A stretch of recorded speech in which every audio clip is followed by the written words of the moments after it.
Wholesalers, it's Rob Shore at Wholesaler Masterminds, and you may be thinking to yourself, Rob, you're thinking, what do you have besides this amazing podcast? And I'm so glad you asked. Wholesaler Masterminds has an assortment of product and services all designed around the art, science, and lifestyle of wholesaling. As an example, we have coaching services designed to help you power wash your practice, whether you have 2 years or 22 years. We'll offer you speaking live engagements at divisional or national sales meetings. Our scheduling service has dedicated professionals trained in the art of getting you more appointments, Wholesaler Mastermind schedulers. Our Speakers Bureau brings you amazing speakers and processes to get better return on investment out of those speakers. And finally, our partnership, our newest partnership with Allego. If you have Allego and want to get the Wholesaler Masterminds channel on your Allego platform, please let us know. Wholesaler Masterminds, happy to bring you this podcast and so much more. Wholesaler Masterminds, the art, science, and lifestyle of wholesaling. I got a question for you. Why'd the chicken cross the road? Well, to get his iPhone to plug in his podcast and listen to a podcast all about humor. Welcome to the only podcast on the planet dedicated to exploring the art, science, and lifestyle of wholesalers and their leaders. This is the new Wholesaler Masterminds radio show. I'm your host, the founder of Wholesaler Masterminds, Rob Shore. Wholesalers, I want you to meet Karyn Buxman. She's a TEDx speaker, an author, and a neurohumorist. Through her 20 years of research and experience, she's concluded that humor is power, and it can help high performers expand their influence, strengthen their connections, and boost their resilience. Karyn's audience are diverse. In 1 month, she spoke for the Mayo Clinic, Pfizer, the United States Air Force, and 4 times she has spoken to the $1 Million Roundtable. Her clients hire her to create inspirational speeches that entertain and educate audiences time and time again. Karyn's an inductee into the NSA Speaker Hall of Fame and has received the Lifetime Achievement Award from the Association for Applied and Therapeutic Humor. She serves on the advisory boards of the Invisible Disabilities Association and the American Happiness Association, and she's co-founder of World Laughter Tour. Karyn's mission in life: to improve global business, global health, and world peace through laughter, and heal the humor impaired. Karyn Buxman, welcome to the new Wholesaler Masterminds radio show. Thank you, Robin. You are definitely not humor impaired. That was about the worst introduction. Not your introduction, mind you, but you got to tell a chicken crossing the road joke so the whole audience can kind of go, oh. Yeah. That's why I'm not a joke teller. I mean, it's a good idea to have 1 or 2 in your pocket, and some people are great joke tellers. When I went to $1 Million Roundtable this last time, Brian Ash, he just has one after another. And I love it. I love the kinds of jokes that he tells. But, I am one of the many in this country, in the world, that you start to tell a joke and then I'm like, and clearly I am not a joke teller either, as evidenced by my weak attempt at humor. But I can spin a humorous tale from time to time. But we're here to discuss high performance humor. So we've got to understand, what is high performance humor? What are some of the differences between being a comedian and putting humor in your business? What are the benefits? I want to talk about whole person philosophy. Wholesalers, that's just kind of where we're going today, and I hope you'll enjoy the ride. Karyn, what is high performance humor? What the heck does this mean? As you mentioned in the introduction, it's an intentional use of humor. It's an intentional use of humor, not just by chance, but by choice. And in so using this intentional humor with an end result in mind, what happens is we expand our influence. We build our resilience. We're building relationships with other people. We're able to reach, connect, get our point across. All these things that we would love to do as leaders and as sales managers, the things that we're already doing as high performers, to take it up another notch and think about this as a skill set. I was listening to many of the other wonderful folks that you talked to, and we have a mutual friend, Laura Stack. Yes, indeed. I mean, that woman, she has a skill set for productivity that just scary. It's frightening. Just scary. It is. It's frightening. Scary. Are you listening, Laura? It's frightening. Oh my gosh, it's frightening. But while we look at so many of the things that we don't take for granted, it's like, oh, I got to get better at productivity, or oh, I've got to get better at my negotiation skills. There's so many people that know that humor is good. They know that it's part of their sales process, but they don't really think about using it intentionally. They're naturals at it. Many people in sales are just good at humor. They're natural at it. But just like you wouldn't say, oh, I've got great hearing, so I don't need to study, different kinds of music, or because I have great vision, I don't need to learn how to identify different kinds of the fonts and different kinds of things, where we constantly look at the different kinds of senses that we have and how we use them. But sense of humor is very much the same kind of thing, that we want to hone that sense and take it up another notch so that we give ourselves a competitive edge and have fun in the process, because it's all also helps us with our quality of life. So before we talk about the how we're going to do that and some of the pathways to actually uncover how do I exercise my humor? Because some folks are blessed with that gene, and other folks need to strengthen the muscle. And from what you're telling me, I'm hearing that humor is a muscle you can strengthen. Is that a fair statement? It really is. I remember one time after doing a presentation, a gentleman came up afterwards and he was laughing and chuckling, and he says, were you always this funny? And nobody had ever asked me that before. I thought, well, yeah, I guess. But later, when I was, back at home and visiting with my mom one time, I remember that conversation, and I said, hey, Mom, was I always funny? And she cocked her head and looked at me, and she goes, no, not really. And I just started cracking. I was like, what? She goes, well, you were always the one with a sunny disposition. But here's what I realized, from that conversation, was that I started doing my research back in the late 80s, early 90s on the power of humor. And once I realized and recognized the benefits, I started making a concerted effort to practice more humor, to experience more humor. And the more I did it, the easier it became. And I started recognizing that, wow, this really is a skill set that you can hone and become better at. And so this is what I want to encourage the people who are listening here. If you're already good at it, then let's take it from good to great. And if you are one of the humor impaired, and I lovingly call people humor impaired, these are the folks who still recognize the value of humor.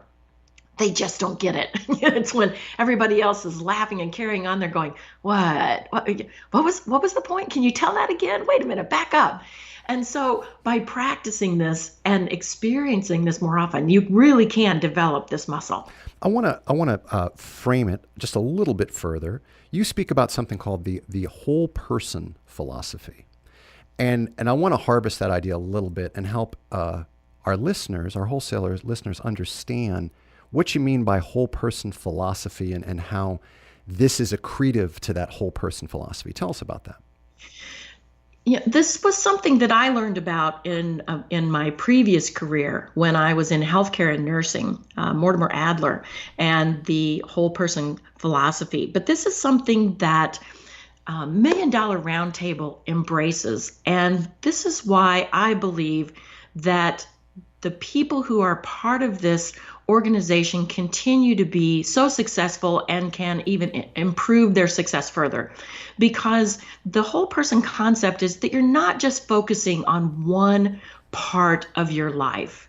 Because if you focus on that one part of your life, you can be very successful at it. But then the other parts of your life, they're not developing to the extent that you would benefit. But in the whole person concept, we're looking at areas like health, relationships, career, spirituality, education, service, all of those things in addition to the financial piece. And what I love about this, and one of the reasons why I think I've been such a good fit for those members of the $1 Million Roundtable Roundtable is that humor plays a role in every single one of those areas. Humor has the power to improve our health. It has the power to strengthen relationships. It has the power to improve one's career. It has the power to enlighten and enhance spirituality. Definitely plays a big role in education, whether you are the recipient of that education or whether you are providing that education. And again, it's even a big piece in service. I was interviewing Google's Jolly Good Fellow, Chade Ming Tan. And in addition to being Google's Jolly Good Fellow, he is also a 9-time, not inductee, but he has been nominated numerous times for the Nobel Peace Prize on his work with 1 billion acts of peace. And he actually has a TED Talk called Compassion is Fun.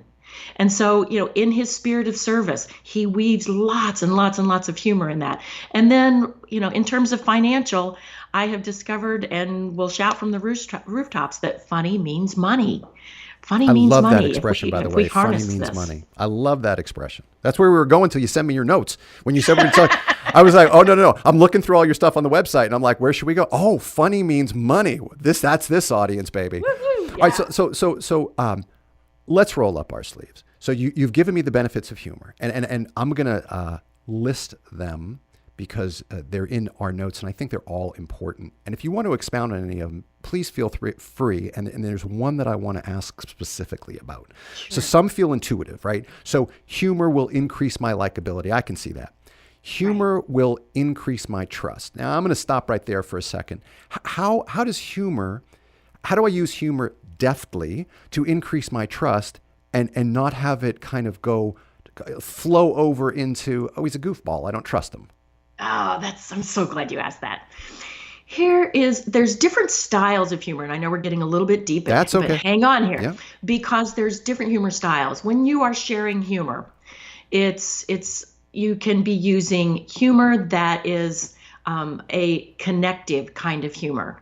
And you can also use a humor that's an aggressive kind of humor. Another kind of humor is self-enhancing, and another kind of humor is self-defeating. So there's 4 different styles, and the connectivity is the one that makes people feel part of a group, makes people feel connected, makes people feel good. It's uplifting. And when you are sharing with another person, let's say, again, with what's our intended outcome? Our intended outcome is to make that other person feel safe, make that other person trust us. What brain science shows us is if we show some vulnerability, that other person is going to feel safer with us. And so vulnerability is a very important factor in some of these relationships that we're trying to build. And so with, say, for example, a self-effacing humor, when you're putting yourself down, but you're putting yourself down mildly, then people start feeling, oh, they're showing some vulnerability. Even if this isn't at a conscious level, it's okay for me to share some of my information, because quite frankly, we're asking people to share information in this industry with things that are very personal, very private. We're asking them to share things about their money, about their health, about their relationships, things that are very private for them. Why should they share that? Why should they trust you? A beautiful example of this is one of the past MDRT presidents, Scotty Brennan. And he is not a loud, funny, kind of person that, you would overhear at a party because he's so loud and laughing and carrying on. But he's got this very gentle, self-effacing humor that people just adore. And he was receiving a very prestigious award last year. And when he was talking to the audience, and some of these remarks are out of context, but he was saying to them, it's such an honor, here I am, a member of the $1 Million Roundtable. Quite frankly, when I got started, I wouldn't have even qualified for an end table. And it was that kind of gentle, self-effacing humor that's like, look, don't feel like you can't achieve what I have achieved, because in the beginning, I wasn't any good at this. I couldn't even achieve end table, much less $1 million round table. So that kind of gentle self-effacing humor will help endear people to you and feel safer about sharing the information. So vulnerability is something that is a key component in establishing trust, and humor can help you do that. I want to explore one more before we got to roll up our sleeves and give the audience some ideas about how to inject some more of this humor. And you've just given us, of course, one fine example. How does authority get built through humor?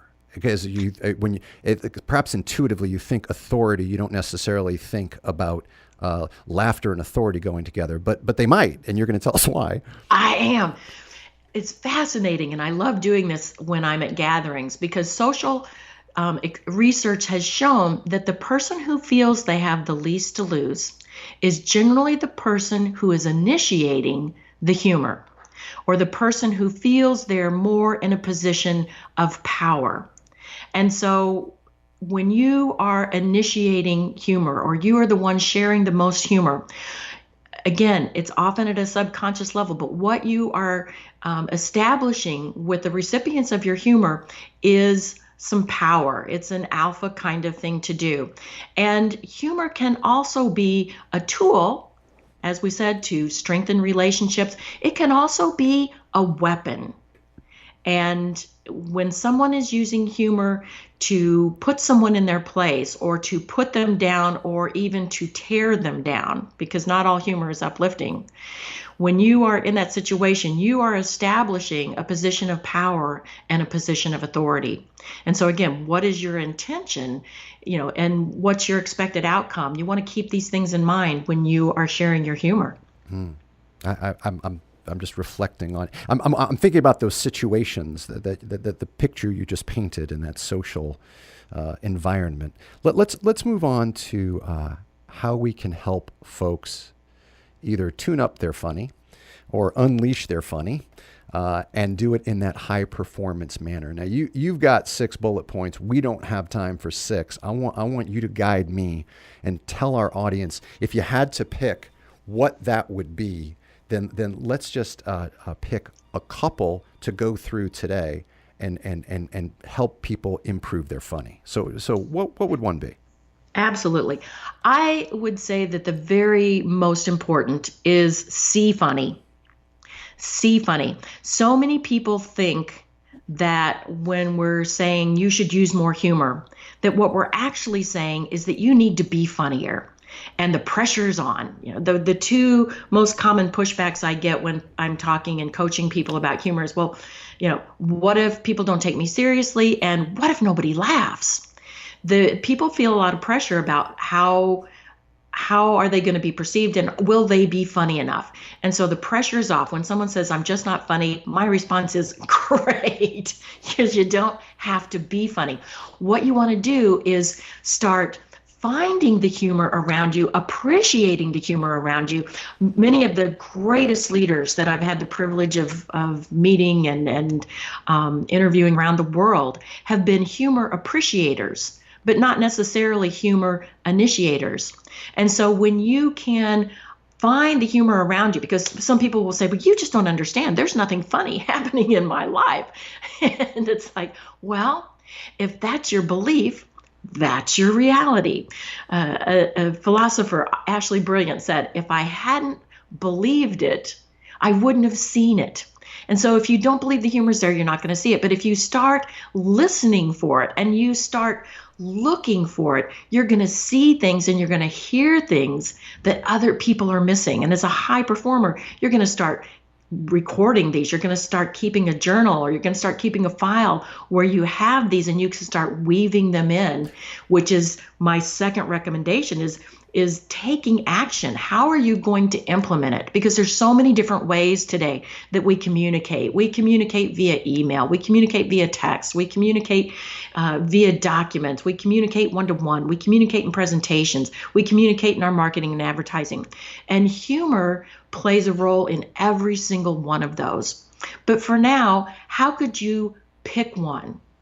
Pick one, and how can you start weaving in something that will start establishing the fact? Because if you start appreciating the humor in others, or even seeking humor in others. Rob, if you were to start asking people, man, have you got any funny stories, or what's your most embarrassing moment, or what's the biggest surprise that you ever had in a call on one of your clients, if you start collecting these, people are going to make the assumption that you have a sense of humor. And a sense of humor, whether you are searching for a soulmate or whether you are searching for a leader, these are one of the top 3 traits that we're looking for. So start implementing this and do it consistently on a regular basis. The more you do it, the easier it'll become.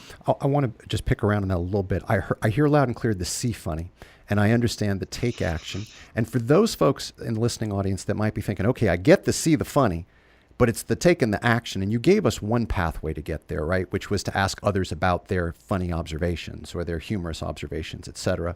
Can you give us another pearl of wisdom or two around the take action piece? Because it's not, it may be because I see it, I have a gene that allows me to see funny constantly. Maybe other genes prohibit you from seeing funny constantly. But if I open myself up to seeing funny, what's some other ways that you recommend that I can activate that? Because I heard you say you write them down, you keep a log, et cetera, but that's all great. But if I don't consider myself to be a funny person, then what do I do with that? Here's a great example. One person that I coached, we started looking at various things in her life that were little known facts. And some of them were amusing, some of them were rather straightforward, but we started taking some of the more amusing, little known facts, and she started weaving those into like her website. She wove it into her bio. When she started doing some speaking, she would weave it into her introduction. She even wrote a book and then weaved it into her book jacket. And it was something, she worked in an industry that was fairly, straightforward, and one that I would consider probably a little less exciting or boring even. It was the nonprofit industry. But in her bio, some of the little known facts were that Carol began her work originally working with street gangs. She actually found them to be better organized than nonprofits, and they even had a better plan in how to move forward in their organization. And, she said it a little more tightly than I'm pulling this off the top of my head. But she wove those kinds of things in so that people, when they came to her website, would see this humor, again, self-effacing, and thought that she would be more approachable. Another salesperson that I saw on his website had taken some funny little known facts about him when he was growing up, or some of the experiences that he had in his work. And he created on his website, here's 10 truths about me, Brian, and one of them, which is not true. And they were all incredibly funny or outlandish. And then at the bottom it said, if you want to know which one isn't true, give me a call. And it was like, when I saw that at the bottom, I was like, I don't have a service that I need from this guy, but I got to call him. I'm just too curious to know which of these funny things isn't true about him. And so it's, you can do these little kinds of things. I keep a file of funny quotes or funny memes that's in a file easily accessible on my computer. And every single time I'm sending an email, I'm tapping into one of those funny things to include. So again, that we can weave a little bit of humor into our messaging. I got one more thread of question for you. Sure. So let's say you do think you have the funny gene. Well, hell, you don't just think you do, you know you do, because you make people either giggle or guffaw. It just depends on the setting and how much alcohol we've had. So my question to you is, how do you recommend that the person that believes they already have the funny gene move that into the high performance category? Or are they already set to be able to increase likability, build trust, access greater degrees of confidence, build authority, build connection, because they know how to exercise humor? Or are there some refinements that I should look for? Great question. And being funny is definitely an asset. People who are funny know that they have this magnetic personality and that people tend to be drawn to them. And that it's a wonderful, wonderful trait to have. But to use it as high performance humor, it needs to be intentional, because funny for the sake of being funny is entertaining. But humor for the sake of profitability Now we're moving into high performance humor. So it's not only am I funny, but how can I use my funny to reach my end result? What is my end result? Well, with this particular client call, I want to make them feel warm and fuzzy. Or with this particular client call, I want them to see me as more of an authority. Or in this particular client call, I want to weave it into my negotiation, because studies show that when we weave humor into negotiation, we're more likely to get what we're negotiating for. It's taking these funny things and making them purposeful. I so enjoy this topic, and maybe it's because I enjoy humor so much and I enjoy laughing so much, and it's a fundamental part of who I am. And wholesalers, if maybe that's not who you are at your core, then this is an opportunity for you to exercise perhaps a muscle you never even thought was exercisable, and that is this whole notion of humor. I do want to lastly mention that Karyn does have a book coming out in 2018. It'll be published by ForbesBooks, and it will be called Funny Means Money. So I'm hoping she sends me a copy of that, if you know what I mean. You bet. Karyn Buxman, can we thank you so much for joining us here today? It's been my pleasure, Rob, and I hope that you and I get to maybe get together soon and enjoy another glass of wine. Oh, that'll never happen. Wholesalers, come back next time for the episode of the new Wholesaler Masterminds radio show. You'll find all of our content at wholesalermasterminds.com, and the podcast can be found at iTunes, Stitcher, and Google Play.